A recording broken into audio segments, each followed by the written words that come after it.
Hello, and welcome to Fishing for Answers. So today we have Jim King with us, and before we get into introductions and backgrounds and all of that, I always like to start with a fun story or two. So, Jim, tell us, do you have a good story about human security or Sure. anything in that regards? Yeah, absolutely. So I've been doing the CISO thing for a number of years. The last 8 specifically in financial technology and FinTech. So think in terms of Experian Boost, Rocket Mortgage, things like that, right? The back end Yeah. engine for those types of outfits. So at any rate, we're handling some of the most sensitive of sensitive data.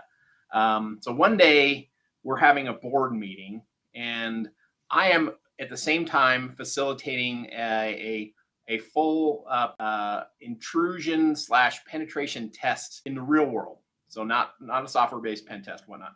So I can see the board meetings underway, and usually I'm in those, I'm presenting. But in this case, I stepped out and I specifically walked past the conference room door and I said something like, geez, we've just had a breach. Because I wanted to gauge how the board was going to respond if they actually heard there was some sort of Yeah. scenario, right? So I walked past and said, hey, we've had a significant data loss. CEO and whatnot should expect to get an email that indicates exactly what's transpired. So anyway, the whole board meeting came to a complete screeching halt. One of the co-founders came out just ashen white. We've never had an incident, right? So this would have been the first time. So he told me that, and obviously I had to disclose that it was just a scenario, just to see how the board would react, right? Because they're part of the program.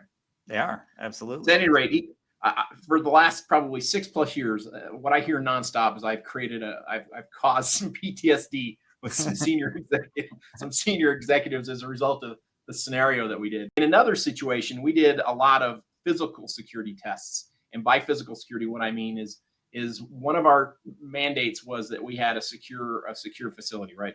Uh, um, and to that end, I actually engaged the United States Special Forces Cyber Command to actually come and try to see if they could climb the ceilings and gain access into my facility. And Oh, that's fun.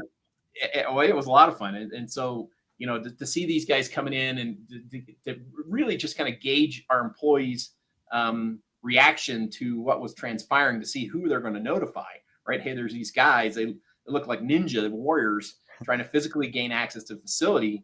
And then, as part of that scenario, I actually propped a door open to make it a little easier to see if an employee would come by and close the door and prevent a physical exploit. So, at any rate, we did a lot of stuff like that to just insert real world scenarios into our training, our education, and our testing scenarios.